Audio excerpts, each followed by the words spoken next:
Namo tassa bhagavato arahato samma sambuddhassa.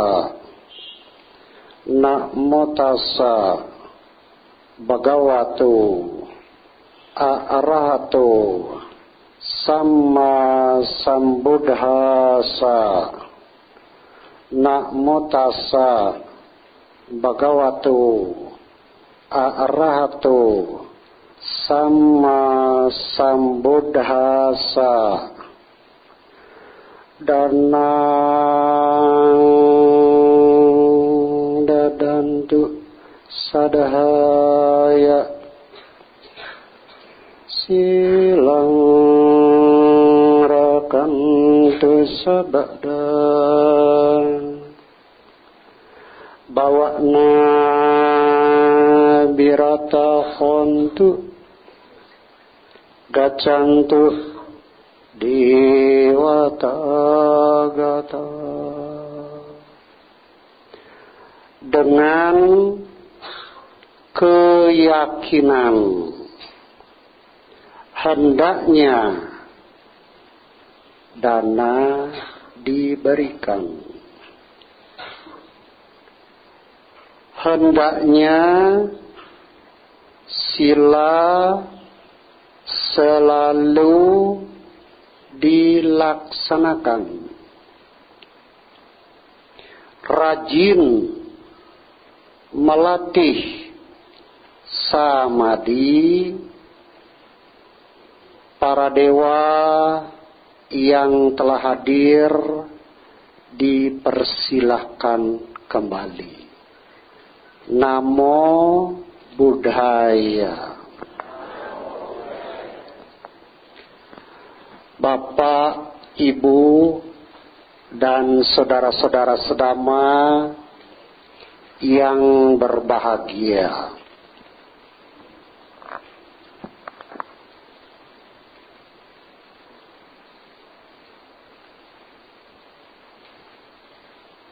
Ada orang yang sering berkomentar, kenapa dia kaya? Kenapa saya tidak? Membicarakan persoalan-persoalan menjadi kaya, miskin, atau lebih enaknya menjadi orang kaya, membicarakan menjadi orang kaya.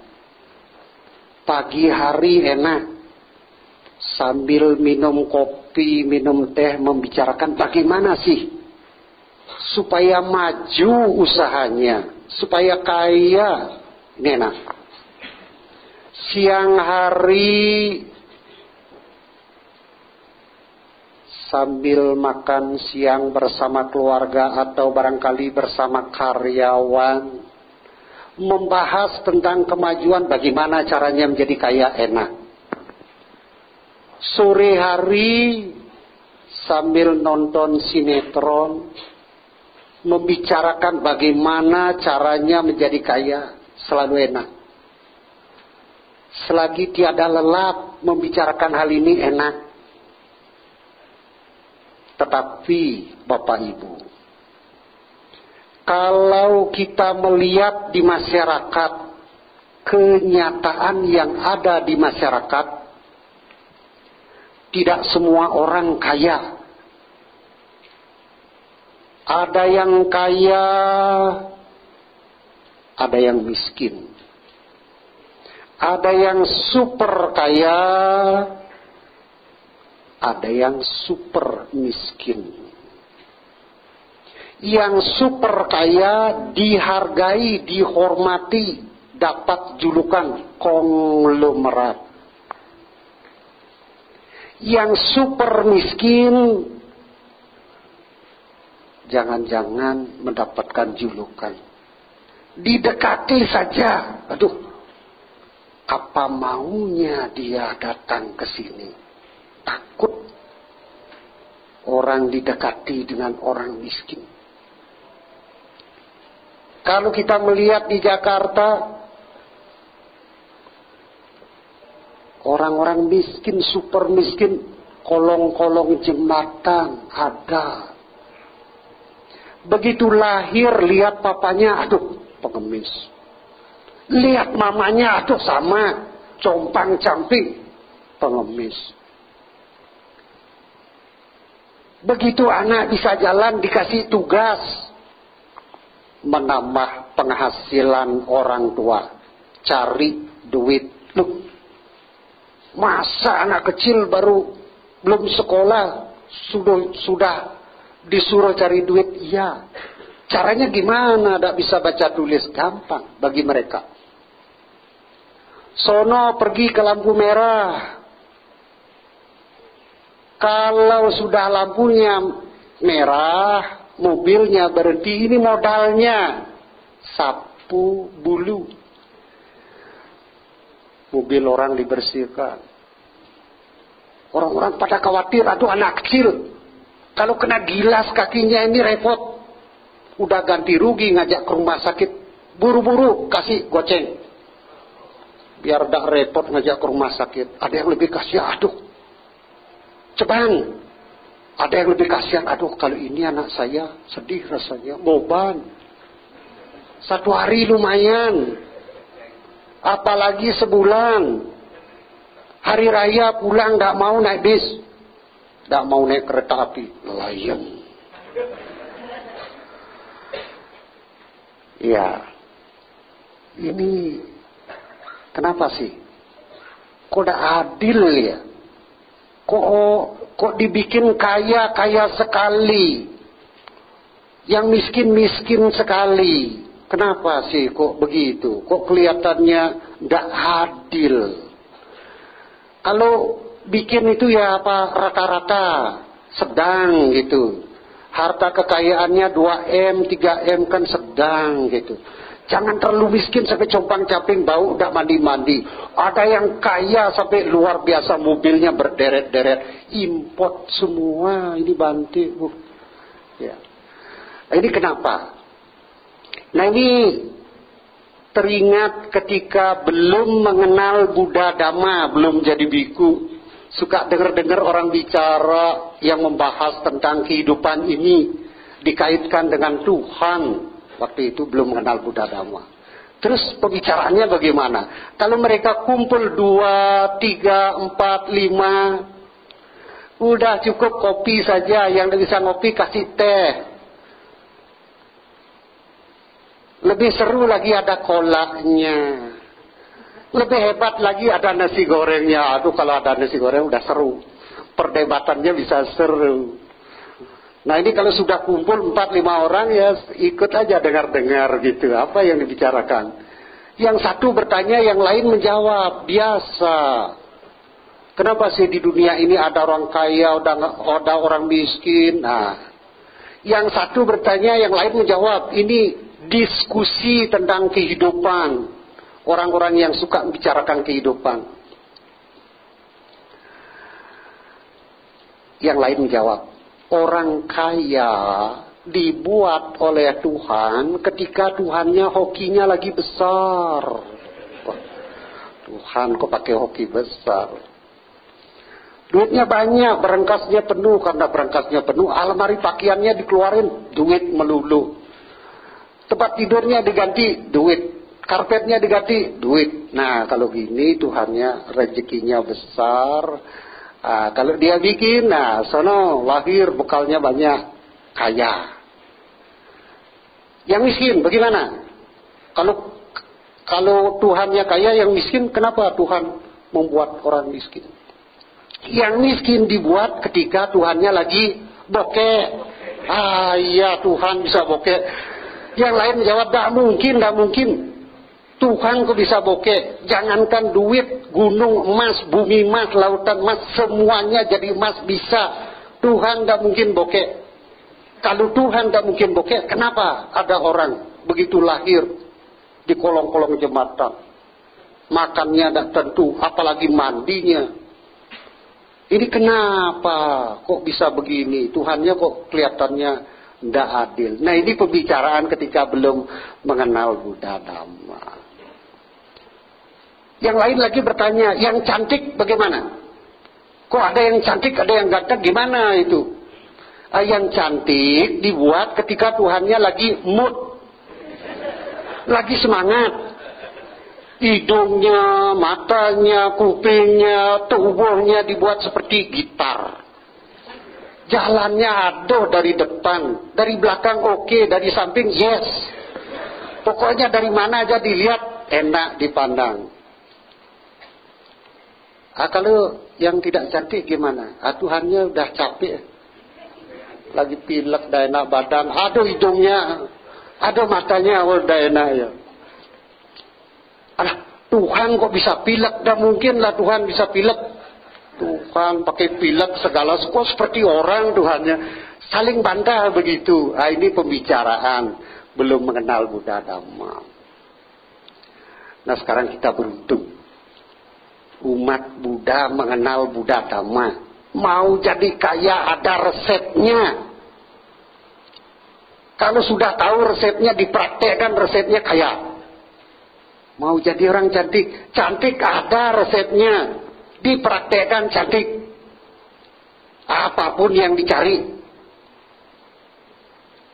Di Tripitaka itu ada segala macam resep kehidupan, umur panjang, cantik, tidak hanya cantik, menjadi ratu kecantikan dunia, bisa.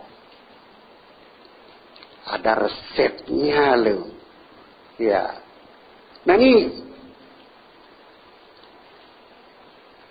resepnya itu bagaimana? Di dalam Tripitaka. Kalau Tuhan menurut ajaran agama Buddha itu ada. Kalau tahun 65 itu tidak bertuhan bahaya. Makanya dicari. Ternyata ketemu. Tuhan di dalam ajaran agama Buddha itu. Ciri-cirinya ada. Di dalam kitab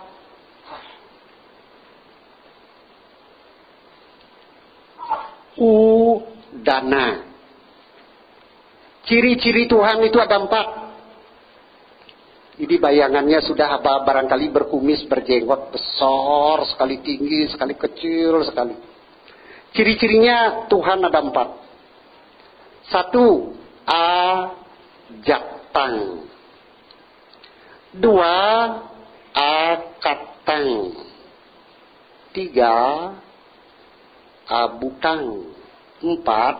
Asangkatang. Ini yang membuat ajatang artinya Tuhan tidak dilahirkan. Kalau Tuhan dilahirkan, berarti Tuhan punya yang melahirkan. Siapa yang melahirkan? Iya, mamanya. Berarti konsep ketuhanan yang Maha Esa bisa gugur. Jadi di dalam kitab Udana disebutkan ajatang. Tuhan tidak dilahirkan. Kalau Tuhan dilahirkan nanti Tuhannya punya mama. Masa mamanya saja bisa melahirkan, tidak ada sponsornya. Nanti minta sponsor lagi ya. Ya nanti harus ada bapaknya lagi. Ya. Jadi di dalam kitab Udana disebutkan ciri Tuhan yang pertama itu ajatang. Tuhan tidak dilahirkan. Kalau Tuhan tidak dilahirkan berarti Tuhan tidak ada. Yang kedua, akatang. Tuhan tidak dibuat. Masa Tuhan dibuat sih? Kayak mobil aja, kayak HP aja dibuat oleh manusia. Kayak jam tangan dibuatlah. Cara berpikir kita seperti itu. Ada yang membuat. HP ada yang membuat. Mobil ada yang membuat. Tuhan ada, berarti Tuhan ada yang membuat. Itu keliru. Di dalam kitab Udana disebutkan Tuhan tidak dibuat. Kalau Tuhan ada yang membuat, nanti ada yang menepuk dadanya, oh saya lo yang membuat. Ya. Ajatang, akatang, tidak dilahirkan, tidak dibuat. Kalau begitu Tuhan tidak ada. Yang ketiga, Yang ketiga, abutang. Kalau kita membayangkan matahari dibuat oleh Tuhan, Tuhannya besar sekali, tangannya anti panas. Bagaimana kalau Tuhan buat semut kecil? Kalau Tuhannya besar, ya kebulu kepencet semutnya. Virus bagaimana? Kecil lah. Ya. Nah, kita membayangkan Tuhan bisa menjelma besar, bisa menjelma menjadi kecil. Keliru. Abutang. Abutang itu artinya Tuhan tidak menjelma menjadi besar, menjadi kecil. Kalau begitu Tuhan tidak ada. Yang keempat ini jawabannya. Asangkatang. Asangkatang ini ada mutlak dan tidak berkondisi. Apakah itu? Ini bukan dekat kisilang loh. Harus kita buka, harus membuka kitab Dhamma Sangani. Di dalam kitab itu disebutkan Dhamma Niyama. Dhamma artinya apa Bapak Ibu? Kebenaran. Niyama artinya apa Bapak Ibu? Hukum. Kebenaran yang berlaku di alam semesta ini yang maha luas, tidak ada batasnya, tanpa batas. Itulah Tuhan menurut ajaran agama Buddha. Dhamma Niyama, hukum alam yang berlaku di alam semesta ini, itulah Tuhan, hukum kebenaran. Hukumnya tidak banyak. Hukumnya ada 5. Nanti dari hukum-hukum ini kelihatan. Oh, resep kaya, resep miskin. Kalau miskin tidak usah lah. Resep cantik bolehlah. Resep tidak cantik, janganlah. Itu cukup diketahui aja. Resep ganteng bolehlah. Resep cacat, aduh janganlah. Kalau bisa normal, ya. Nah ini hukumnya ada 5. Apa yang 5 ini? Hukum yang berlaku di alam semesta ini yang mengendalikan alam semesta. Utu niyama, bija niyama, cita niyama, kama niyama. Nah di sini kelihatan orang kaya, orang miskin di kama niyama dan dhamma niyama.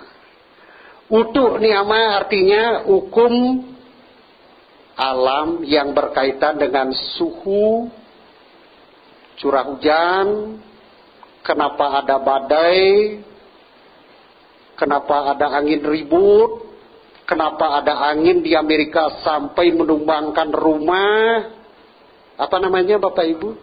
Tornado, betul. Dulu ketika umat awam, saya tahunya tornado sepeda motor. Kalau dia lewat, pakaian orang jadi robek. Makanya pada beli tornado dulu. Ya, itu. Ya, ini kenapa? Ini hukum alam yang berkaitan dengan suhu, curah hujan. Kenapa di India iklimnya ekstrem sekali? Kalau panas, panas sekali. Kalau dingin, dingin sekali. Kalau Desember kena 6 derajat. Baca parita di Bodh Gaya. Dingin. Kalau panas, panas sekali sampai 50. Kepanasan, gosong. Makanya di sana kalau udah ya keling, ya betul keling namanya, ya aduh 100 itu, ya keling namanya, hitam dia.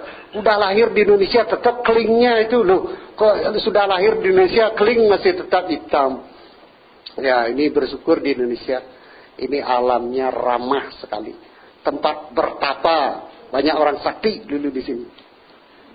Utuh niyama, hukum alam tentang suhu, curah hujan, angin, dan sebagainya. Itu diatur oleh utuh niyama. Kenapa ada tsunami? Nah, itu utuh niyama. Ini bukan bidang kita. Itu bidangnya klimatologi dan geofisika. Ya. Yang kedua namanya bija niyama. Bija niyama di Indonesia akan menjadi biji-bijian. Hukum alam tentang tumbuhan. Kenapa sih dari satu biji kecil bisa menghasilkan banyak biji? Misalnya ambil 1 biji durian, ditanam, tanahnya subur, airnya cukup, iklimnya cukup, tidak ada yang mengambil. Kalau ada yang mengambil, diiris-iris, digoreng jadi keripik.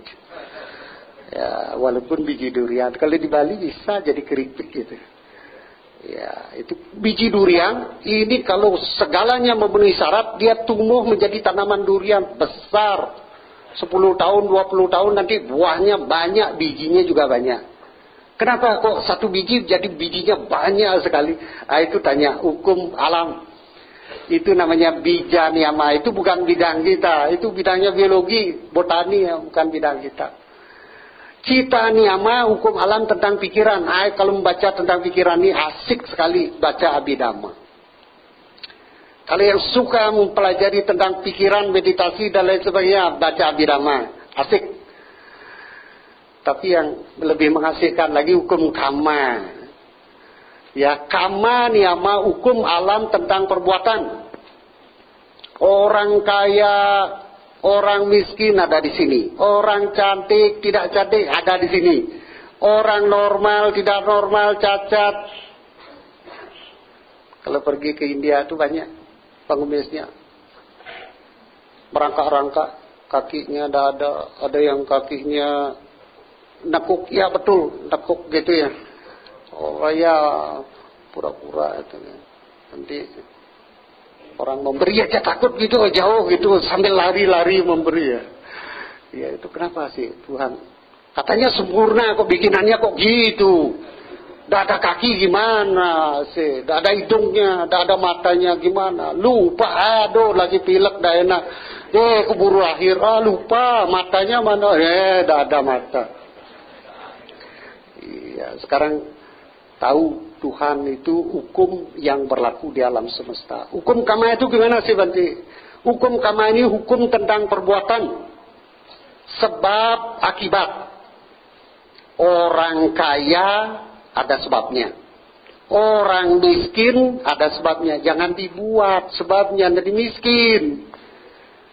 Kaya sebabnya boleh dibuat supaya jadi kaya. Cantik boleh dibuat sebabnya supaya jadi cantik.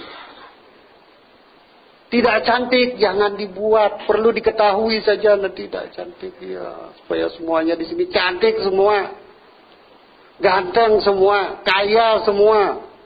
Di resepnya sudah diketahui, hukumnya sebab akibat. Nah kalau kaya gimana sih resepnya tadi? Resepnya saja yang penting. Ya dari tadi ingin mendengar nih resep kaya ini kok tidak keluar-keluar nih. Iya, kok lama sekali ya, tidak keluar resep kaya. Resepnya murah hati, betul, jangan murah jualannya. Beli 1.000 jual 800, kalau lama-lama gulung tikar. Istilahnya gulung tikar tidak cocok ya. Barang habis, tidak ada duit, ya buka tikar, tidurlah. Lebih cocok ya, buka tikar. Ya ini, ya resepnya murah hati. Murah hati ini suka menolong. Awal-awal jadi biku pernah didebat. Murah hati suka menolong ini gimana sih? Saya punya uang di kantong 100.000, didanakan 100.000. Ya gimana? Kayanya dari mana? Pinter-pinter bodoh. Bantinya ditanya seperti itu, kaget juga, pinter ini orang ya. Iya. Ini namanya orang tidak bijaksana. Orang berdana itu harus bijaksana. Sebelum berdana, bahagia. Ketika berdana, bahagia. Setelah berdana, nah itu. Di sana kuncinya, kebijaksanaannya. Bagaimana berdana supaya berbahagia. Murah hati itu gimana sih Banti? Contohnya supaya jelas gitu. Misalnya buka toko. Saya ambil contoh pertama ini ya semua ya. Bahan bangunan. Misalnya. Ini bukannya ini. Bisa apa saja bisa.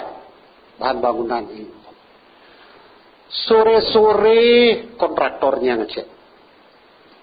Dilihat, ini besinya kurang, kayunya, bagestingnya kurang, pakunya kurang, ini ikatan kawatnya juga kurang.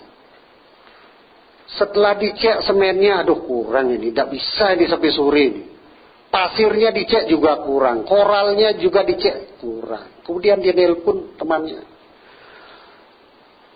Sore bos, ya bagaimana? Nah ini, aduh setelah dicek banyak kekurangan ini.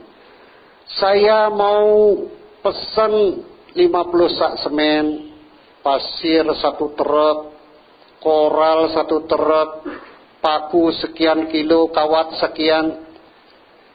Harga gimana bos? Ya udah sama teman, harga teman. Bisa dah bos, besok pagi berangkat kirimnya. Bisa lah, tidak apa-apa. Nanti begitu buka, langsung naikkan barang kirim. Keesokan harinya, buka toko, barang-barang sudah siap dinaikkan. Pasir, semen, koral sudah siap. Panggil, nih sini. Apa? Nota mau berangkat ini. Hitung. Harga bagaimana Pi? Teman. Aduh harga teman. Setelah dihitung, gopek ceng. Cuannya cuma gopek ceng ini kok. Ada apa-apa untuk makan sore aja lah. Ya, gopek ceng. 1 orang ditolong dengan kasus seperti itu, gopek ceng. 500.000 untungnya. Kalau dalam 1 hari mampu menolong 10 orang dengan kasus yang sama, berarti itu sudah dijawab. Gopek ceng kali 10 sama dengan lumayan lah. Ini barang koko di sana barangnya penuh, di sana penuh. Tidak apa-apa. Kita ini sudah saatnya tiba ini melebarkan sayap, buka lagi cabang. Tapi di mana? Kita cari yang bisa bersaing harganya, bisa bersaing barang-barangnya. Ya tapi di mana? Ada yang jual? Kalau tidak ada yang jual lahannya, kontrak saja. Ini buka cabang lagi.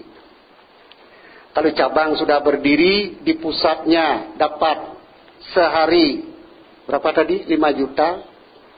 Ya, kalau cabangnya dapat 4 juta kan lumayan, sudah jadi 9 juta. Tidak hanya jual bahan bangunan, orang menolong dengan berbagai macam cara. Dengan mobil, 1 orang ditolong sekian juta. Tinggal dikalikan saja. Sehari sih lagi sepi, ini cuma 10 kali sekian. Makin banyak orang ditolong, keuntungannya makin banyak. Makanya merek-merek berlomba. HP Samsung merek terakhir 9 juta. Aduh, pingin sekali ini keluaran terakhir. Iya, laris, ya macam-macam. Ya, di sana kelihatan orang suka menolong, harta kekayaannya makin banyak. Tapi Bante, saya ini tidak buka toko. Jangankan toko, duit saja saya tidak punya. Bagaimana saya bisa menolong orang? Untuk makan saja saya tidak bisa. Bagaimana saya bisa menolong orang? Bisa. Caranya bagaimana? Tangan ini digunakan, kaki ini digunakan, bibir digunakan, pikiran digunakan. Tapi ngomongnya jangan begitu, bos. Saya mau berdana ini bos, berdana tenaga, jangan bilang begitu. Caranya lain ya. Bos, 2 hari kadang-kadang tak makan ini. Syukur sehari tak makan. Ini tolong bos, biar bisa makan aja. Ya, udah masuklah. Ya, jadi kalau bosnya kasihan, masuklah gitu. Nanti dilihat kerjanya rajin dah. Kalau rajin mendatangkan banyak untung, tambahlah. Tambah gajinya. Kalau bikin rugi, bosnya bikin rugi, aduh ini bikin rugi ya, kasih pesangon aja lah. Ya pecat. Ya. Nah di sini hukum karma. Ya. Jadi kelihatan makin banyak menolong, makin banyak hartanya.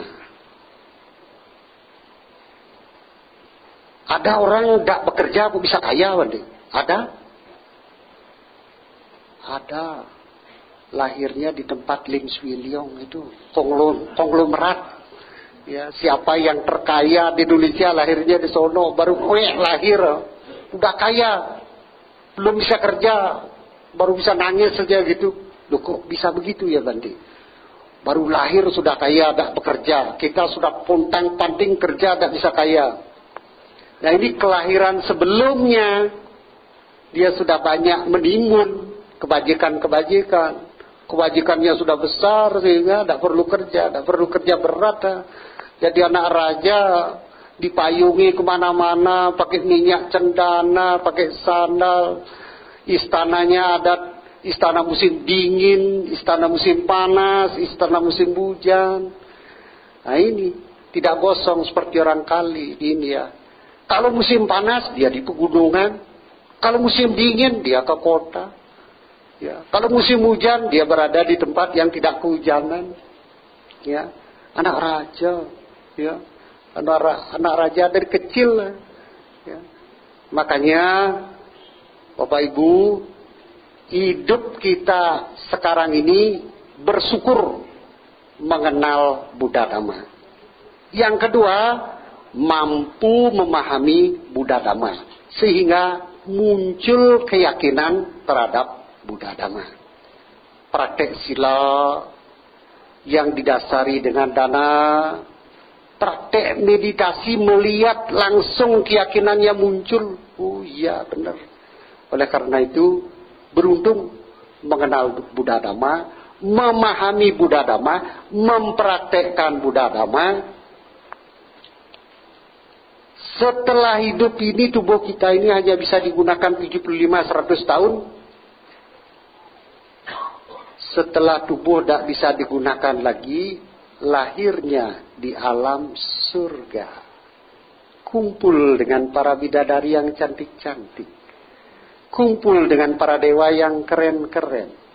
Lantainya di alam surga dibuat dari batu. Bukan batu akik. Batu permata berwarna hijau laut. Kalau di Tiongkok namanya ya giok. Itu lantainya di alam surga dibuat dari giok. Kalau suka giok, di sini kecil giok mahal 4 juta, 3 juta cincin. Kalau Bapak Ibu suka giok, alam surga itu lantainya dari giok semua. Tiang-tiangnya besar giok semua. Di halamannya batu permata semua. Mata kucing saja, tidak ada lagi yang lain. Ya, sapir, jamrud dan lain sebagainya, diamond. Itu di alam surga. Akik bagaimana Bante? Ada laku lah akik. Kalau di sini baru orang gosok akik. Pergi ke pelabuhan, melihat orang jongkok, tahu-tahu apa? Gosoknya akik. Bagus ya akiknya, senang. Ya, dikasih pujian akiknya senang. Di alam dewa akik tidak ada. Batu-batu permata. Syaratnya kalau bapak-bapak nanti sudah saatnya tubuh tidak bisa digunakan lagi, mau lahir di alam dewa, ada syaratnya loh. Syaratnya satu, jangan malu lihat bidadari cantik-cantik. Kalau ibu-ibu, saya ini sudah tua Bante. Rambut saya putih, kulit saya keriput, mata saya kabur, gigi saya ompong. Nah, kalau rajin melakukan kebajikan jangan khawatir. Gigi saya ompong masa bisa jadi bidadari? Tidak ada bidadari ompong. Nanti diprotes sama Dewa Saka. Dulu ini kok ada bidadari ompong? Tidak ada di dalam surga bidadari ompong. Tubuh ini kalau sudah tidak bisa digunakan lagi, nanti dapat tubuh baru sesuai dengan karmanya. Rajin berdana, rajin melatih sila, rajin mendengarkan dhamma, muncul keyakinan. Udah di dalam kantong. Alam sorga udah dalam kantong. Bidadari ya. Tapi ada dewa pengiring bidadarinya 10, ada 50, ada 100, ada 1000. Itu gimana? Kebajikannya makin besar. Bisa berdana kepada wihara, apalagi bisa membangun wihara. Langsung muncul di alam sorga istananya. Itu seperti cerita kalau baca Dhammapada kata. Nanda begitu dia mendanakan aulanya, yang mulia Bante Mahamoggallana Thera itu hobinya jalan-jalan, bukan ke mall, bukan ke Ancol, ke alam dewa. Dulu kemarin di sini tidak ada istana, sekarang kok ada istana, ini siapa punya? Tanya bidadari. Ini yang punya Dewananda Bante. Mana dia? Coba suruh. Beliaunya masih ada di alam manusia, kontraknya di alam manusia belum habis. Nanda itu kemarin dia berdana, aula, sekarang udah muncul istananya. Ini siapa yang cantik-cantik semua? Saya pelayannya. Loh kok ribuan kali lebih cantik daripada ratu kecantikan dunia? Itu jadi bidadari. Cantiknya ribuan kali, jangankan jadi ratu kecantikan dunia, jadi bidadari ribuan kali lebih cantik. Iya, syaratnya bagaimana sih Bante supaya bisa jadi bidadari? Tolong Bante satu itu aja, biar bisa jadi bidadari. Silena Sugating Yanti. Sang Buddha mengatakan demikian. Tekun mempraktekkan sila, lahir di alam surga. Perempuan jadi bidadari. Walaupun tua jadi bidadari cantik. Tidak perlu dibawa. Tubuhnya yang sudah tua ini tidak perlu dibawa. Ngapain repot-repot bawa tubuh tua, gigi ompong, kulit keriput. Jadi bidadari keriput. Aduh, dah enak dipandang. Tidak ada di alam surga bidadari keriput. Ompong, rambutnya putih. Cantik semua. Seperti gadis usianya 16 tahun. Selamanya seperti itu. Cantik. Siapa yang tidak senang? Silena Sugating Yanti. Resepnya itu, praktekkan sila. Ya, makin sempurna silanya, makin cemerlang cahayanya, makin cantik. Hanya perempuan, laki juga begitu. Silena Sugating Yanti. Tadi Bantenya berdana dengan keyakinan. Bagaimana caranya supaya muncul keyakinan? Pahami dhamma, praktekkan meditasi, buktikan sendiri, lihat sendiri, memang betul muncul keyakinannya. Memang dengan berdana. Sekarang hidup kita di dunia ini 75-100 tahun.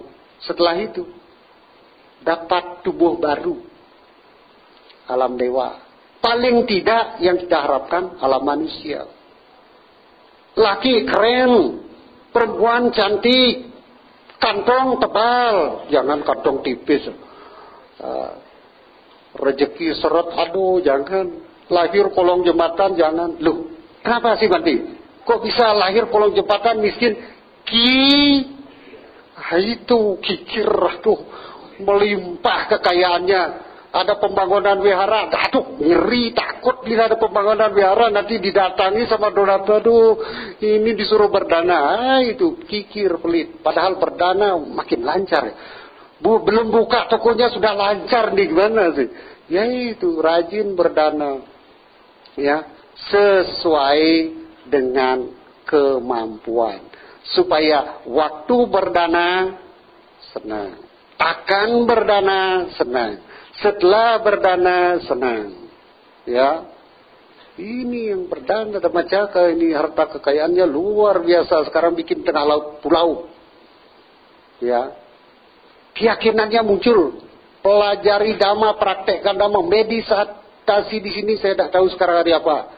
Udaranya sejuk, cuma disuruh duduk melepaskan apapun yang mengganggu. Yang paling tidak enak itu Sang Buddha mengatakan gangguan. Di sini dapat kesempatan 1 jam melepaskan gangguan. Begitu keluar meditasi enteng rasanya, enak ya. Nasi goreng juga enak. capcay enak, apa aja ya, nasi uduk juga enak. Habis meditasi, saya dulu waktu umat awam untuk menarik meditasi awalnya ya kolak, kemudian ditambah lagi nasi goreng, ada yang bawa sate, ngumpul-ngumpul pesta, habis meditasi pesta, tidak apa-apa untuk menarik meditasi. Ya, jadi perbuatan suka menolong kaya. Cukup? Belum? Apalagi yang kurang? Kaya, aduh, kaya sih kaya, kantongnya tebal, tapi wajahnya kayak gitu. Wah, ini perlu ditambah satu lagi ya. Keren, ganteng, cantik. Nah, ini apa sih? Resep supaya cantik, ganteng. Nah, dari tadi saya tunggu itu berarti saya ingin cantik, ganteng ini. Ya, S A B A R. Sabar. Sabar, cantik, dipukul kepalanya diam aja. Nah, itu bukan sabar ini.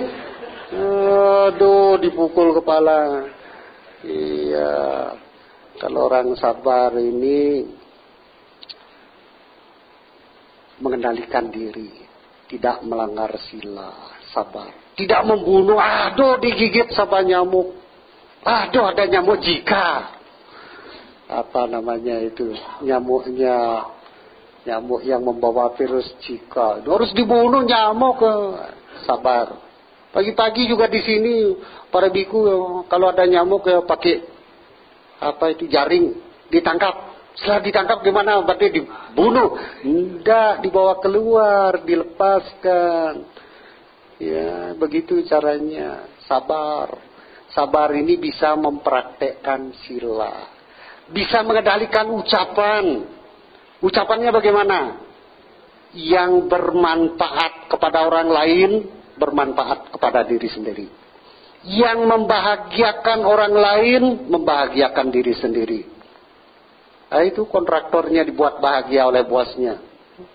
Dia juga bosnya dibuat bahagia. Dikasih barang-barang, bos berapa?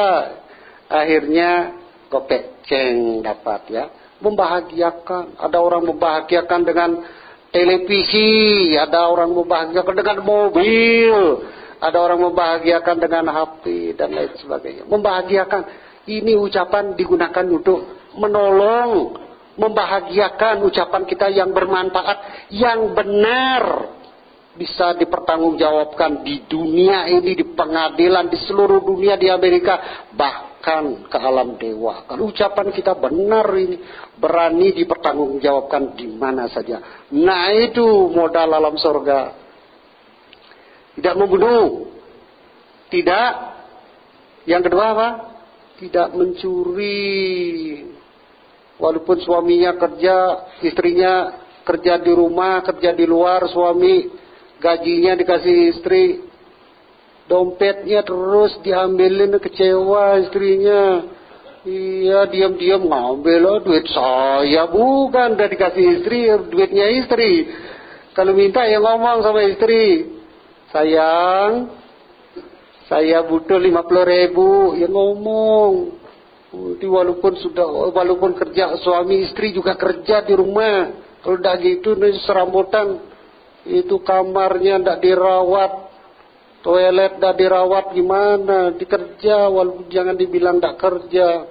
Jadi kasih bagian buat istri. Kalau sudah kasih bagian jangan diambil-ambil lagi tanpa pemberitahuan. Mencuri itu walaupun punya istri, ya itu ndak baik itu. Ya. Kemudian kamisu, musawadah, kamisu ini semua tahu. Musawadah ini ada 4. Ya. Tidak berbohong, tidak memfitnah, kebun binatangnya keluar semua, apa namanya itu, ucapan kasar, omong kosong, memfitnah. Nanti biar ketemu di WR, nanti saya kasih ucapan gini biar dia cekcok. Kalau ceknya saja ada apa-apa. Iya, coknya ini bikin repot ya. Ya ini bisa mempraktekkan 5 sila sabar. Wajahnya enak dipandang, laki keren, putri jadi cantik. Ya, tidak suka memukul. Kalau suka menyakiti, sakit-sakitan. Penyakit berbagai macam. Sering-sering, lebih muda. 48 tahun, Bade baca parita. Usianya berapa 48? Aduh, saya sudah 60. Dia 48 dah pergi, sakit-sakitan. Baru ini baca parita 67 tahun. Aduh, saya sudah 60.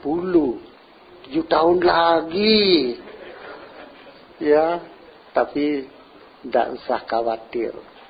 Banyak melakukan perbuatan baik, modal untuk terlahir di alam bahagia. Bukannya punya 1 M dihabisin, itu namanya bukan tidak bijaksana. Banyak ini artinya banyak ini sering setiap saat melakukan perbuatan baik. Pagi, siang, sore, malam selagi tiada lelap. Melakukan perbuatan baik dengan apa? Dengan ucapan. Dengan perbuatan jasmani. Dengan materi dan non materi. Dengan pikiran memancarkan meta kepada semua makhluk. Paling tidak kalau tidak mampu memancarkan meta, memaafkan. Itu semua ada di dalam Tripitaka.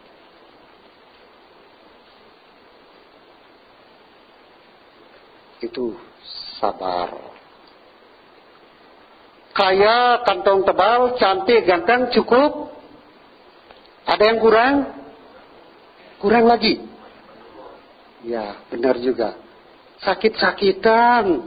Aduh, diborong penyakitnya. Kolesterol, tekanan darah tinggi, jantung, paru-paru. Aduh, ini stroke. Aduh, ya. Ini kenapa sih? Ya. Kenapa sih orang sakit-sakitan? Kenapa sih orang sehat? Kalau ingin sehat, suka menyehatkan orang lain. Suami menyehatkan istri, suaminya sehat. Istri menyehatkan suami dengan makanan-makanan yang disukai, walaupun suami hobinya jengkol. Tidak apa-apa. Suami hobinya jengkol, tidak apa-apa. Kasih jengkol, dia bahagia. Suaminya juga protes, istri saya sukanya durian, aduh keras. Saya tidak suka durian, ya, sama tuh.